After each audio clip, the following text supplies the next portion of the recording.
ni siku ya furaha sana na siku ya kihistoria kwangu kwenda kuona halmashauri yetu ya wilaya ya Chunya inarudisha kile ilichokusanya kwa wananchi wa Chunya kwenye jamii ya watu wa Chunya kwa kuweza kutoa mikopo yenye thamani kubwa ili wananchi wetu wa wilaya ya Chunya waweze kukua kimapato. Lakini jambo kubwa na la msingi zaidi, natumia nafasi hii kuipongeza halmashauri yetu ya wilaya ya Chunya, kwanza kwa kuendelea kukusanya vizuri mapato yetu ya ndani, hali inayotufanya tuweze kuwa na nguvu ya kutosha kuweza kuwa na uwezo wa kifedha, ambapo leo tunaweza kutoa fedha zaidi ya milioni 604 kwenye halmashauri yetu ya wilaya ya Chunya. Tuwapige makofi. Mikopo hii ya 10% imeenda kwenda kuwalenga wakina mama, vijana na watu wenye ulemavu. Na leo mimi niseme nimefurahi zaidi kwa sababu katika vikundi vilivyopata mikopo mikubwa ni kundi la vijana. Vijana mjipigie makofi. Huko nyuma vijana walikuwa nyuma, wakina mama ndio walikuwa wanaongoza. Lakini leo naona vijana mmeenda tofauti. Sasa nyinyi mmechangamkia fursa hii kwa sababu nyinyi mna kesho nyingi zaidi. Mjipigie makofi.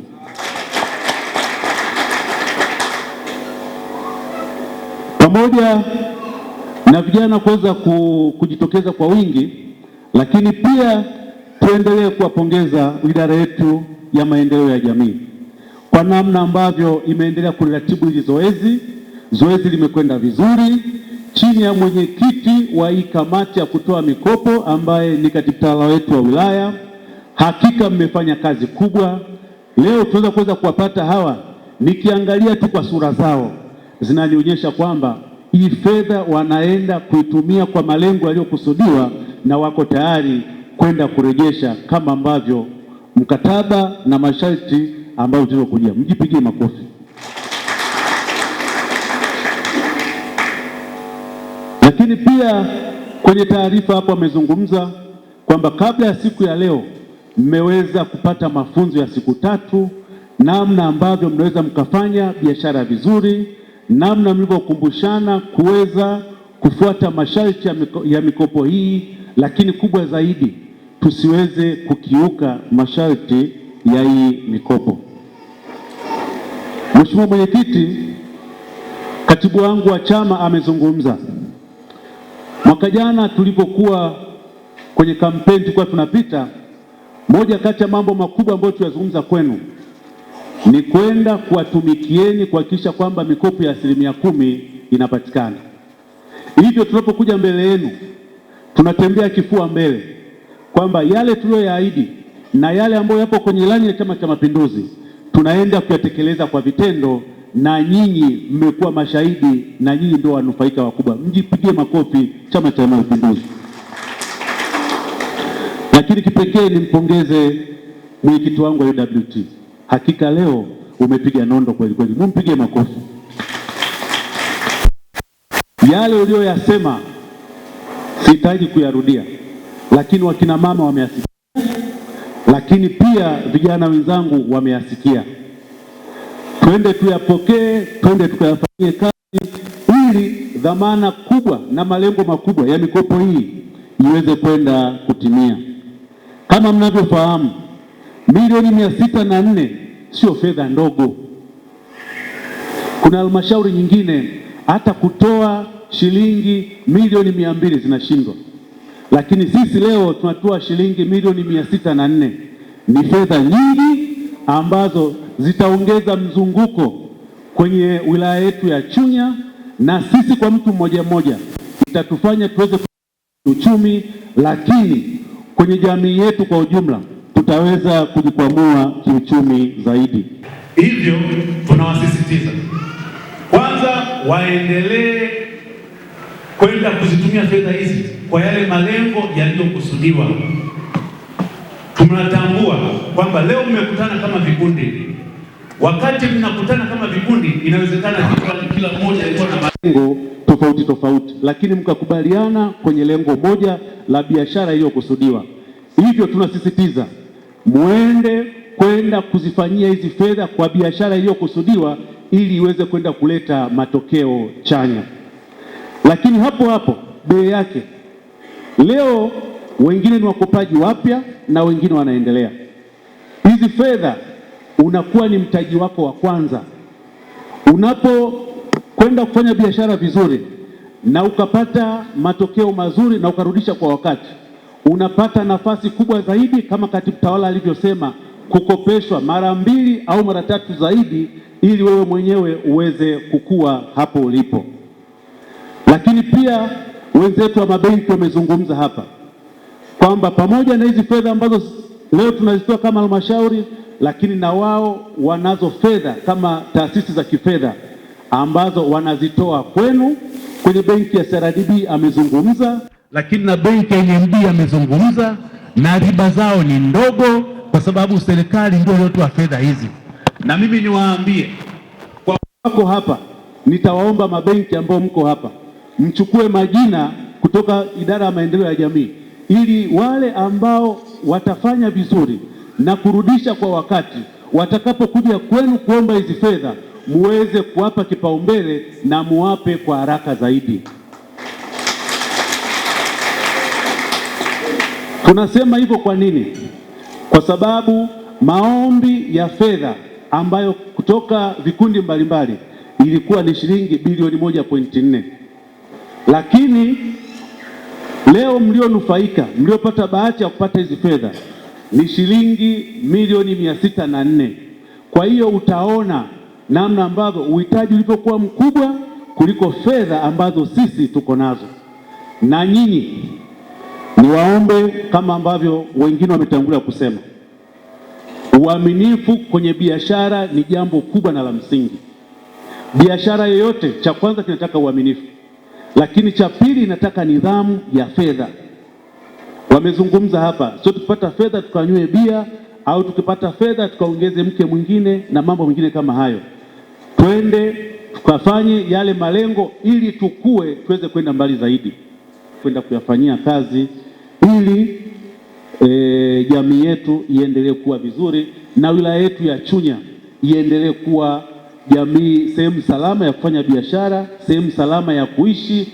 Na leo mnavyofahamu, Mheshimiwa Mkuu wa wilaya ya Chunya ndiyo sehemu ambalo imekuwa ni kimbilio kwa mkoa wa Mbeya. Wageni wengi wanafika wilaya ya Chunya wanakuja kutafuta fursa.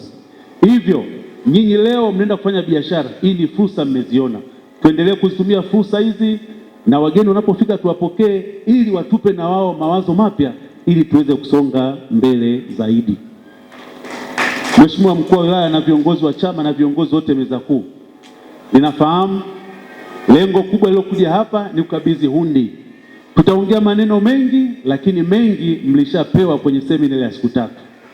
Na mimi kwa muda huu tunapoelekea mwishoni, niko tayari sasa kukabidhi hundi ambayo tutashirikiana na Mheshimiwa Mkuu wa wilaya, nyinyi muweze kuipokea na baadaye muweze kwenda na utaratibu mwingine uweze kuendelea.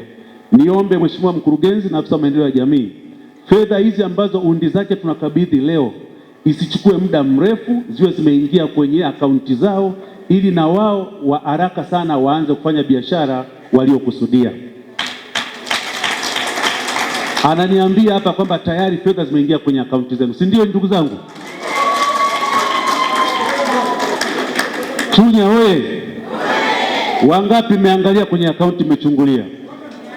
Mmeona Inawezekana wengine hamjachungulia bado, lakini kama hawa wanatuonyesha kwamba fedha ziko tayari. Niwapongeze kwa kazi kubwa na nzuri ambayo mmefanya, na kwa kuwa watu wa mabenki wako hapa, mtaomba na nyinyi muharakishe ili wananchi hawa waweze kuzipata hizi fedha kwa wakati ili ziweze kukamilika. Kwanza niwapongeze kwa kupata fursa ya kunufaika na mikopo ya 10%. Hilo ni jambo la kwanza. Jambo la pili, maneno yangu mengine yalikuwa makali kidogo. Fedha hizi mlizopewa ni mkopo. Mimi Mheshimiwa Mbunge, katika kipindi cha wiki 2 mpaka 3 nyuma, nilikuwa nazunguka kwenye maeneo ambayo tumetoa mikopo ya 10% na kwenda kuongea na wale tuliowakopesha, kuangalia namna wanavyorejesha. Nimezunguka tarafa ya Kiwanja, nimezunguka tarafa ya Kipembao. Sasa nataka niwaeleze, msije mkatumbukia kwenye mitego hiyo tena. Kuna watu tumewapa mikopo, unachukua mkopo lengo likiwa ni hili, lakini katikati humo wanakwenda tena wanakaa wanaanzisha vitu vingine ambavyo haviko kwenye andiko lao la mradi. Manake mpaka tumewakopesha, kuna andiko mmetengeneza katiba, mkaandika andiko la mradi, tumeridhika kwamba kwa mradi huu mtakwenda kufanya biashara bila shida. Sasa mwende mkakiuke lile andiko, halafu bila kurudi. Manake mimi sikatai kwamba kugeuka huwa hakupo, maana lazima kuna kujiongeza, lakini kabla hujafanya hivyo lazima urudi kwenye mamlaka iliyokukopesha, uwaeleze kwamba jamani, tulikuwa tunakusudia kufanya 1, 2, 3, lakini kwa bahati mbaya mafuta yamepanda bei, ambalo sasa tulipingi, si ndio? Unatoa kama mfano, mafuta yamepanda bei, biashara yetu hii haiwezi kutulipa. Mrudi tena kwenye mchanganuo huku, ili unapobadilisha na sisi tunajua. Lakini ukienda ukabadilisha wewe, umehama kwenye lengo, halafu umeanguka kibiashara, tutakukamata, tutakupeleka mahakamani. Nilipozunguka haya nimeyakuta. Baadhi ya watu wamehama kwenye lengo, wamekwenda kwenye malengo mengine na sasa wamekwama. Maelekezo yangu ambayo niliyatoa, na mwezi karibu unaisha, maka nawapa mwezi mmoja warejeshe hiyo fedha, karibu mwezi unaisha. Ukiisha mwezi ni kukamata mmoja baada ya mwingine kuwapeleka mahakamani. Haya nayasema ili muondoke hapa mkiyajua, sije mkasema hatukujua. Lakini pia nilikutana na watu ambao wamekopeshwa na wamefanya vizuri sana, wapo. Na mimi nilikuwa natamani, na hili nilishalisema mara nyingi, afisa maendeleo ya jamii, kwamba tunapokuwa tunatoa hundi kama hizi, Mheshimiwa Mbunge, tulete watu ambao wamekopa, wamefanya vizuri, wawe ndio wanaokuja kutoa semina hapa. Sijui kama mmewaleta. Anayeshughulika na nini? Ushonaji. Yule mama na yeye nilikuwa kwake juzi, yuko wapi? Mama, si nilikuwa kwako juzi nikutembelea Mkola. Nilikwenda mpaka kumkagua na huyu, nilikuwa sijui kama yupo. Huyu mama anafanya vizuri sana. Ameajiri watu wasiopungua 4 pale. Na nikamwahidi kwamba mama, umefanya vizuri, wewe hatuna deni na wewe, isipokuwa tunakuongezea fedha nyingine. Si nilikuahidi kwamba tunakukopesha hela nyingine? Ndio. Sasa zinaingia, tunakuongezea tena na tena. Nashukuru. Wako ambao wamefanya vizuri, msichukue. Sisi kama serikali hatukopeshi mikopo kama ya vikoba. Unajua vikoba wanakopesha, lakini kina mama wanapokwenda kugawana unakuta mama amepata 200,000. Sasa 200,000 utafika lini? Sisi tukikopesha tunakopesha kweli. Leo lete mchanganuo, kiasi cha fedha tulichonacho hakipungui shilingi bilioni 3. Ule mzunguko hapa, kuna watu nikiwaambia waandike bilioni 3 hawezi kuiandika. Kweli si kweli? Kweli si kweli? Sasa tuna hiyo fedha ambayo wewe huwezi kuiandika. Zipo zimelala zinasubiri tu ninyi wenyewe. Kadri mnavyolipa ndivyo mnavyokopeshwa. Lakini mgeni rasmi limeshaanza kupata malalamiko, yameshaanza kuja ofisini kwamba sisi halmashauri tumekopa hela zetu, wameanza kutuweka ndani. Hapana, ni kwamba usiporejesha wewe ni mtumiwa kama watumiwa wengine. Najua ndugu zangu mpo hapa, sisi leo hatuombi kula. Kuna wapiga kula wangu hapa kutoka kata ya Lumba, simameni. Leo hatuombi nini? Kula. Msije mkamchukia mgeni rasmi hapa. Hatuombi kula. Mkichukua fedha sharti fanyaje? Msijirejeshe. Na mimi ndio mwenyekiti na serikali sasa hivi mgeni rasmi ina mpango wa kuongeza kutoka 10% mpaka 15% kulingana na mapato yetu ya halmashauri. Ina maana fedha zitaongezeka. Sasa msijipange na nyie kutuhujumu. Kwa hiyo chukueni fedha hizi, cha msingi mfanye jamani, mzirejeshe. Tunaposema kwamba mapato Chunya yameongezeka, lakini walipaji wazuri ni hawa. Lakini serikali kupitia ilani ya Chama cha Mapinduzi ilikuja na mkakati tu mmoja kwamba lazima hawa watu tuweze kulipa fadhila kwa kutoa mikopo ya 10%. Mikopo yenyewe haina riba. Kazi yetu ni kutekeleza. Tukafanya mifumo ikatekelezwa, tukatoka tukaja na mfumo mpya. Mfumo mpya sasa una kanuni zake na sheria zake. Kwa sisi tunatoa hii hela ya 10% ambayo utaikabidhi hii hundi leo ili waweze kunufaika hawa vijana hawa, lakini watairudisha kama ilivyo kwa mujibu wa mkataba tulivyokubaliana. Lakini hii fedha sasa, kanuni zenyewe zinasemaje? Mtu akishapewa hii pesa anatakiwa irudishe kwa mujibu wa mkataba kama unavyosema. Huyu mama hapa ni afisa maendeleo, ndio anafanya kazi ya kukusanya na kuwachakata kuwapata watu gani wenye sifa. Na Mheshimiwa Dasi ndio mwenyekiti sasa wa mwisho wa kusema kwamba hawa wapewe, hawa hawana sifa. Lakini mlango wake huwa uko wazi tu. Kama una changamoto yoyote ulikosa kwa bahati mbaya, anapokea tu. Mara nyingi mimi amenipigia kusema kwamba mlimwacha mbona mtu fulani. Tunasema mkuu, ngoja turekebishe. Mama yule nampigia, anasema kwamba basi ngoja turekebishe, awamu ijayo atapewa.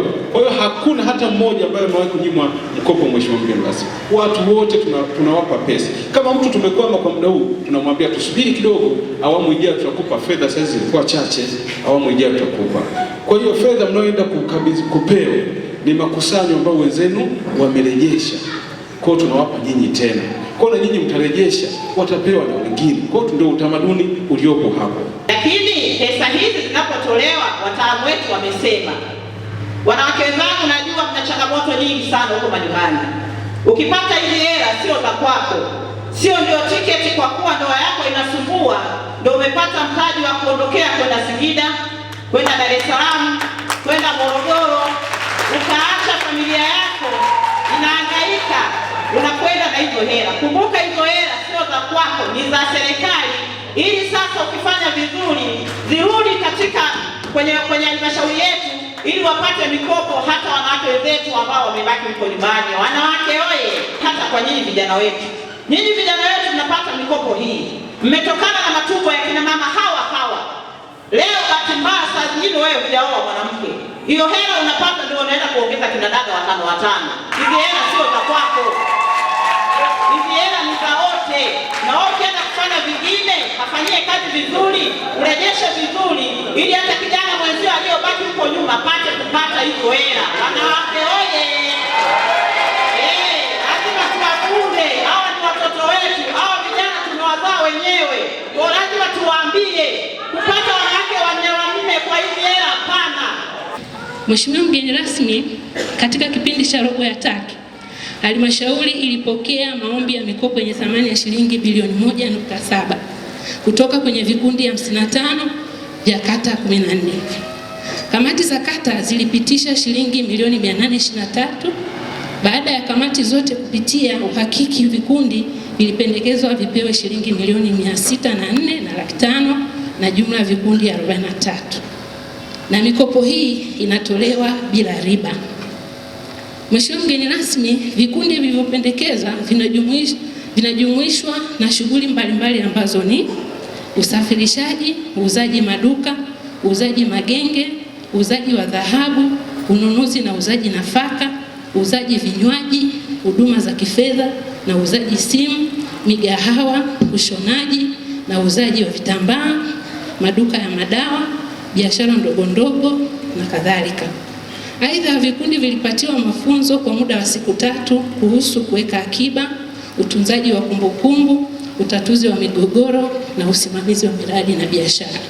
Kwa jina naitwa Tusajigwe Ayubu Kisambwe toka wilaya ya halmashauri wilaya ya Chunya, kijiji cha Chunya mjini, kata ya Itewe, toka kwenye kikundi cha Octas. labda kwenye changamoto za mikopo tunazokumbana nazo ni pale ndani ya kikundi mwanakikundi mmoja au wawili wanakuwa wako tofauti, wanatoka nje ya makubaliano, na mbali na hapo bado pia kunakuwa na migogoro ya kuwa kila mmoja anakuwa ameamua la kwake, mtazamo wake, anatoka nje na makubaliano ya yale tuliyokubaliana. Lakini pia pamoja na hayo tumeona kwamba kama wanakikundi na wajasiriamali wadogo bado tutakuwa tunajisimamia sisi wenyewe na kuhakikisha kila mmoja anaenda sawasawa na makubaliano. Endapo tumekubaliana kununua vyombo vya moto, basi kila mmoja tutahakikisha ameenda sawa, asifanyie hii mkopo nje na makubaliano yetu. Kwa majina naitwa Owen Jackson, natoka Rukwa Tingatinga. Mimi sitakuwa na maneno mengi zaidi ya kuwasisitiza vijana wenzangu kwamba hizi fedha tulizopata tuende tuzifanyie malengo. Kwanza naishukuru sana serikali yetu, imetuona sisi vijana. Maana sisi vijana tunahangaika sana mitaji. Sasa kama wametupa mitaji, twende kwa nguvu zote tukazitumikie hizi hela ili kusudi tuweze kupandisha vipato vyetu. Kwa sababu kama mwanzo tulikuwa hatuelewi tunaanzia wapi, tunatamani kufanya kitu lakini tunakuta hatuwezi. Lakini leo hii serikali yetu imetukumbuka. Mimi tu kwa niaba ya vijana wote au niseme watu wote wilaya ya Chunya, nipende kushukuru uongozi wote kuanzia mbunge wetu Masachi pamoja na mkuu wa wilaya pamoja na timu zao zote, bila kuwasahau wale maafisa wote wanaotusimamia. Labda tu niseme kwamba katika hili ningependa kama jinsi ambavyo serikali yetu wamekuwa waaminifu kwetu, na sisi tuwe waaminifu,